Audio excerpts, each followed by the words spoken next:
Hello, welcome to Ray-ality TV. I'm Raymond Bakari, and today I'm joined by the Rhode Island State Senate President Dominick Ruggerio. Senator Ruggerio, how are you today? I'm doing well. Thank you very much for having me on. And thanks for coming on. It's a pleasure of mine to have you on the show. Just diving right into it here for my first question. What made you want to get into politics? Oh, that's a long story. When I was young, I used to work for a number of individuals, doing leaflet drops, things of that nature. We did those in those days. There was no social media. And I got interested in politics, but I didn't really want to. I get interested in politics for other people. I didn't really want to pursue that for myself. And then later on, around 1977, I went to work for Lieutenant Governor Tom DeLulio here at the State House. And I got interested in politics. And certainly then I ran for state representative in 1980. And then I moved into the Senate in 1984, in the election of 84. So I didn't really intend to get in politics when I was young. I was I'm a retired construction laborer.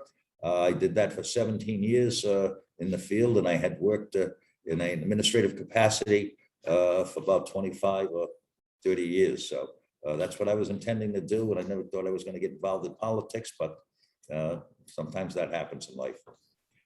And this first session under new House leadership, as well as a bunch of new reps and senators, saw a lot of differences than the session before that. A lot of big pieces of legislation passed, and there are a couple that will be the main topics of discussion heading into the 2022 session, like the legalization of marijuana and taking a serious look at LEOBOR, which is, for those watching, the Law Enforcement Officer Bill of Rights.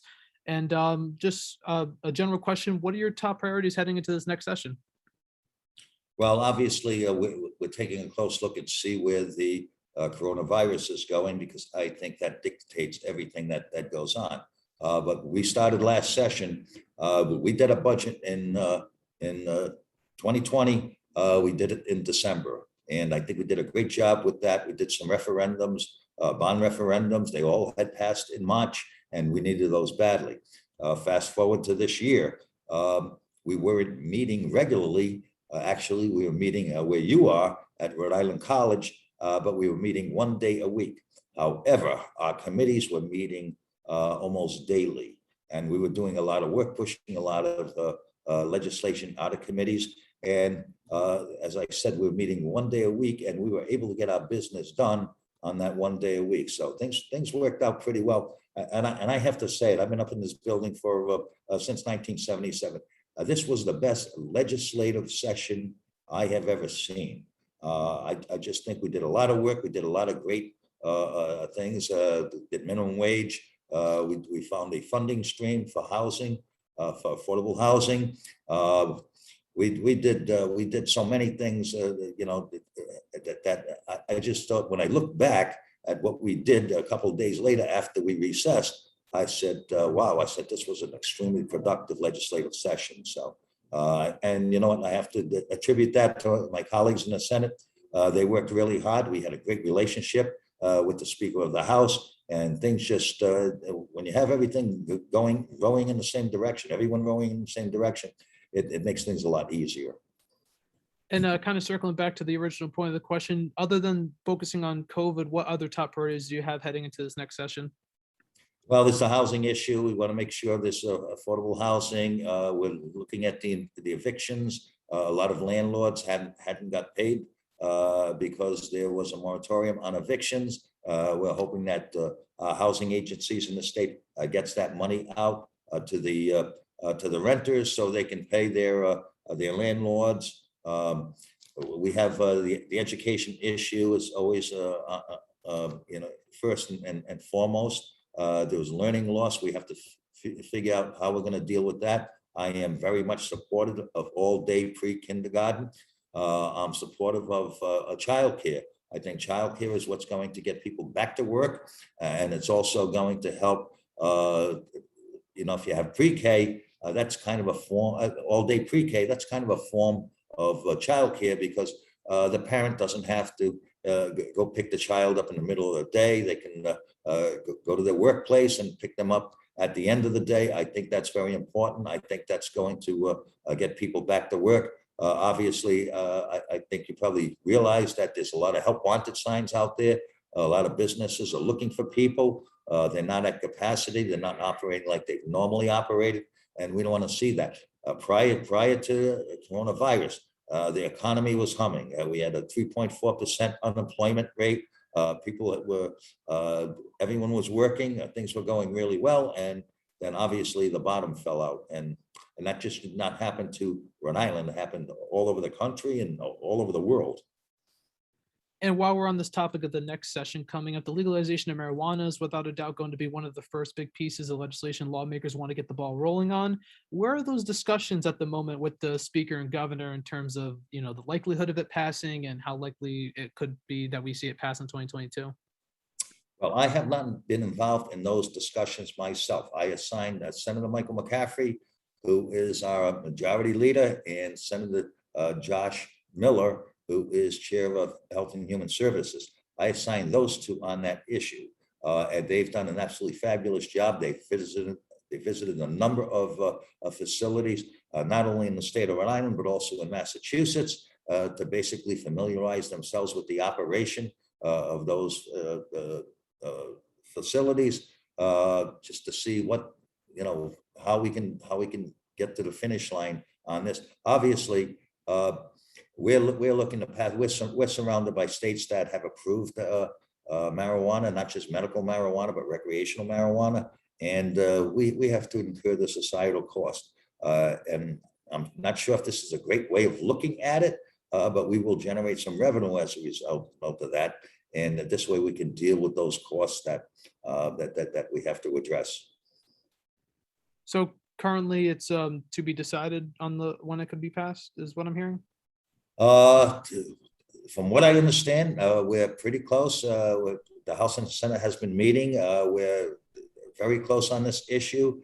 I just think it has to be tweaked a little. I'm not sure if we can get to that issue in this year before the end of the year. We could possibly do it, but definitely in the upcoming year that we're going to be addressing that issue. And when addressing that issue, you have to have a proposal that the Senate, the House, and the governor can all agree upon. Can you explain for those watching? Like, I know you had said Senator McCaffrey is in charge of it, but you'd have to be aware of some of what the Senate's proposals are on this. What are some of the details in the Senate proposal for this? Actually, Ray, I am not aware of any of the proposals. I haven't been involved in that. I haven't asked them what's going on. They haven't reported to me. I'm just letting them do what they have to do, and at the appropriate time, they'll probably sit down with me and say, here's what we have an agreement on. So I haven't been involved. I haven't even questioned them as to what's going on. And that's all. I've been kind of out of the loop. So once you hear from Senator McCaffrey, that's when you'd first hear about it? Once I hear from Senator McCaffrey and Senator Miller, we'll sit down, we'll go over the details, and we'll see what potential agreement we might have. And before moving on to the next topic that's not focused around the next session, I know you had mentioned in an interview with, I believe it was Newsmakers not too long ago, that abolishing LEOBOR is a non-starter for you. Are there any reforms and modification that you'd be on board with? Actually, yes. So we've had a commission that studied this. There was a Senate commission, and we came up with a couple recommendations as far as what police chiefs can say, the period from where someone could get suspended. We've come up with a number of issues, a number of points that we're looking to try to get across the line. But I mean, it just happened a little too late in the session as far as the discussions with the House, and we didn't get to do what we had to do on that. But that's first and foremost, one of the first and foremost things on our mind when we come back this year. And how confident are you that we could see a vote on any of those modifications this session? I'm very confident that the Senate will vote to approve the recommendations made by the commission that we formed. I can't speak for the House on that. I don't know what they're thinking on that side, but I know what we've come up with as a result of the study that we did with our commission. And now shifting to 2022, since that's when this session will go through. So, the whole election cycle is going to be in the middle of all of this, all of the legislation going on. You're currently running for re-election in 2022. Your more progressive challenger from 2020, Lenny Cioe, will give it another go versus you in a primary. How confident are you of your odds heading into that rematch? I think it's going to be a lot different than the last election. A lot of people were fearful because coronavirus was at its height at that time. I think things have eased up. I think you can go around. I'm more of a door-to-door campaigner, and I was kind of prohibited from doing that last time. So that's my intention. I think it'll be a substantially different outcome than it was last time. And redistricting also is another interesting topic of discussion when looking at your district specifically and how things will look in 2022 in terms of where the lines are going to be drawn. Because for those watching, Senate District 4 is where the Senate President represents, and that's parts of Providence and North Providence. And those on the more progressive side are saying that they think that you're going to take the part of Providence out of the district. Is that in your interest, or is that in your intentions? Actually, I have not even looked at the map at this point. I haven't been down to see what's. I look at where the population is moving for the most part, and it's moving more north than south this time. So I haven't even looked at my district at this point. I know some other people have been in looking at their district, but I haven't even seen the map. So and you got to keep in mind that there are 5 senators that represent North Providence. I have the bulk of North Providence, and I'm not sure that's necessary. And we're just looking at the numbers and where the population flow is. Are there any concerns from those that are further to the left of you when they throw the words gerrymandering? Is that a concern of yours? Not at all. This was the most, historically, this was the most diverse group that we have ever put together for the redistricting commission. And now looking at a topic that I covered when I had interviewed Speaker Shekarchi that also sort of would involve you is when the Rhode Island Promise program was made permanent. I had asked the speaker about, this is kind of a underrated issue when we talk about making the Rhode Island Promise program permanent, is how the negative ripple effects are hurting RIC. And what I mean is, for one, it takes $7 million out of the state budget that could be going to RIC, another state school. And 2, it's also hurting RIC's enrollment, and was even a problem before the pandemic, which is what the speaker tried to allude to. I'm curious to know, since you played a big part in that legislation, do you think with all that considered it's hurting RIC? I think it might have hurt RIC a little. I don't think it's hurt RIC a great deal. I think it was the right thing to do. And before the Governor Raimondo left to be the secretary, we had a meeting, and she asked if I would support the Promise program. I thought it was a great program. Obviously, we have to support that and fund that for 2 years. But I thought it was a great program. I thought it gave great people a great opportunity.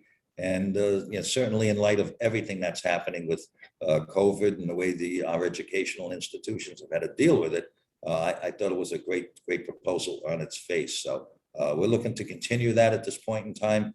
And I think that and a number of other programs that she had promoted certainly is worthwhile and worth keeping.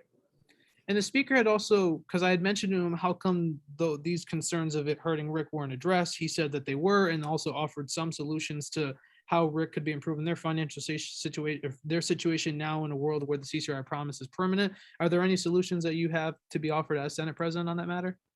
Well, I don't know if there are any solutions. I mean, we're looking at a number of options that can help RIC. Obviously, we increased their funding. They had a deficit, $6 million.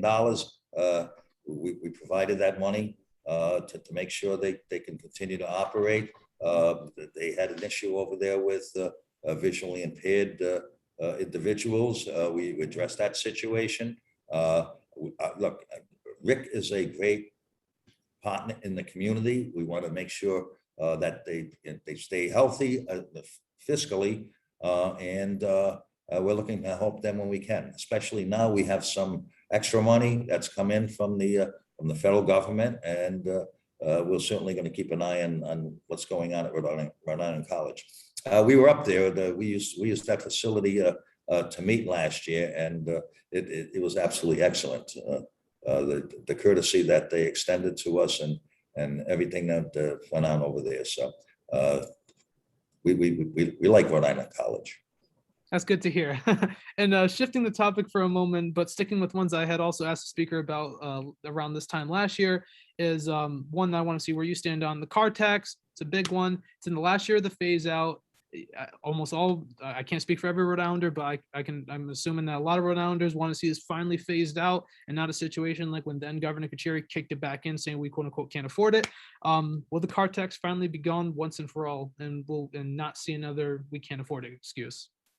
Well, I was the Senate sponsor of the car tax, and at the time, I had two of my communities that I represent, Providence and North Providence, had the first and third largest car taxes, car tax liabilities on my constituents. So obviously, I was looking to get rid of that car tax, and we phased that out over a period of time. And we're looking to continue. We did it in the last budget that we just did, and we're looking to continue the phase out of it. And I was here when we had to reinstitute it because of the recession, and I was not comfortable with that. But I think we can continue to phase it out, and I think there's about 2 more years left.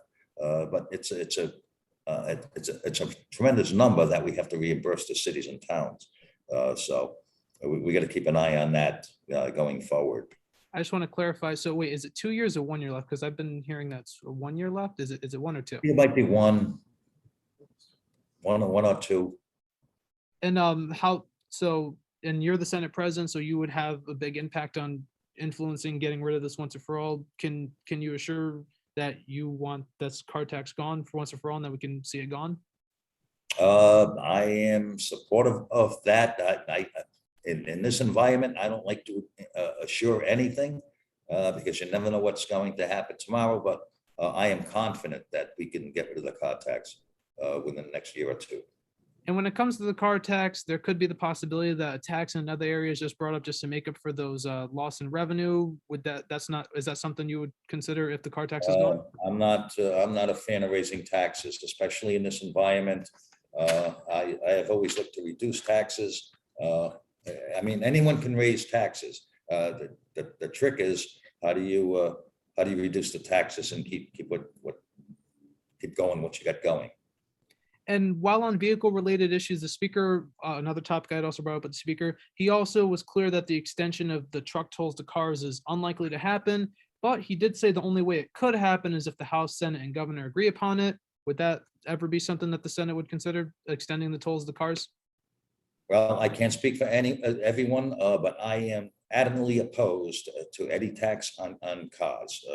And I've said that on numerous occasions. I was a sponsor of the legislation on the Senate side, and I would be extremely opposed to any attempt to initiate the car tax, tolls on cars. And a topic I'd like to ask state reps and senators when I have them on the show is the idea of term limits for members of the state legislature. It has bipartisan support, and with the support of leadership, it could be made a reality. Even if it was changed to something like Rep. John Lombardi proposed, which is 4-year terms, and make that 3, so thus being 12 years. And then after that, that rep would not be able to serve after. What's your stance on term limits for members of the state legislature? We have term limits every 2 years. That's a term length, not a term limit. It's term limit. But you could be out of office. That's a term length. I am opposed to it. I've traveled some, and I've spoken to some of my colleagues in different areas of the country that have term limits, and I would say 90% of them regret having term limits because they basically tell me that the staff is in charge, and basically they lose a lot of institutional knowledge from legislators who are no longer in government. So I am absolutely opposed to it.